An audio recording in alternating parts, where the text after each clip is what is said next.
Kapade retired SP आणि संयुक्त आदिवासी कृती समितीचा सचिव।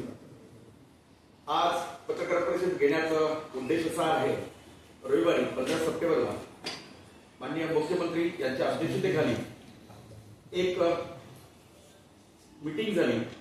त्या मीटिंगमध्ये धनगर समाजाने जी मागणी केली होती की धनगरांना आदिवासीमध्ये आरक्षण मिळावं आणि धनगर आणि धनगड हे एकच आहे, तशा प्रकारचा जीआर काढण्यात यावा आणि तो जीआर काढण्यासाठी जी कमिटी फॉर्म करण्यात आलेली आहे ॲज वेल ॲज धनगर समाजाचे 5 प्रतिनिधी त्या समितीमध्ये असतील, अशा प्रकारची समिती स्थापन करून त्यांच्याकडून लवकरात लवकर अहवाल घेऊन शासन तशा प्रकारचं जीआर काढणार आहे।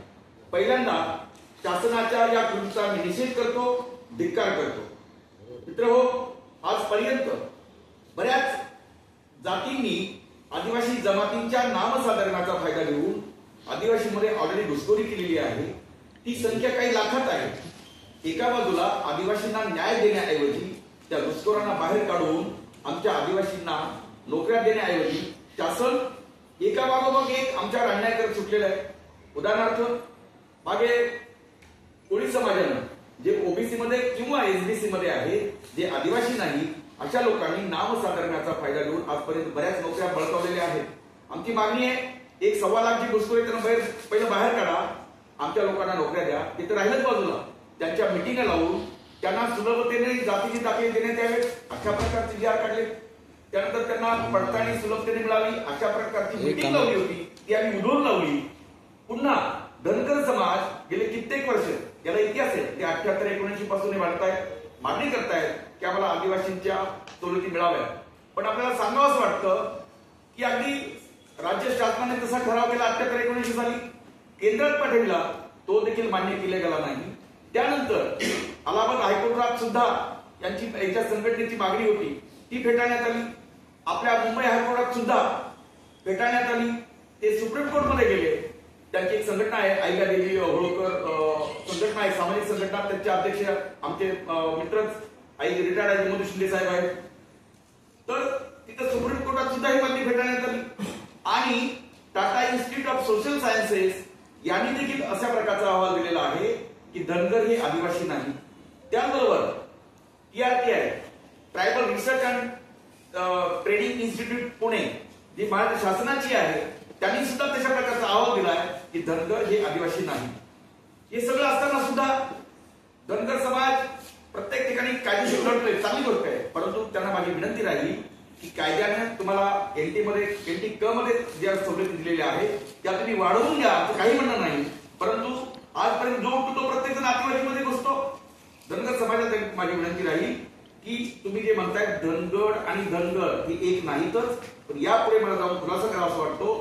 पूर्वी CP आणि बेरार वेगळं होतं, महाराष्ट्र मुंबई स्टेट वेगळं होतं, पण जेव्हा महाराष्ट्र गव्हर्नमेंट निर्माण झालं, महाराष्ट्र स्टेट निर्माण झालं आणि गुजरात वेगळं प्लस CP बेरार मधला काही भाग आपल्याकडे आला, त्यात पूर्वी ज्या जमाती होत्या त्यात एक धनगड नाही, धांगड DHANGAD, आणि जे नोटिफिकेशन आहे त्यात देखील क्लिअर कट मराठीमध्ये धांगडच आहे।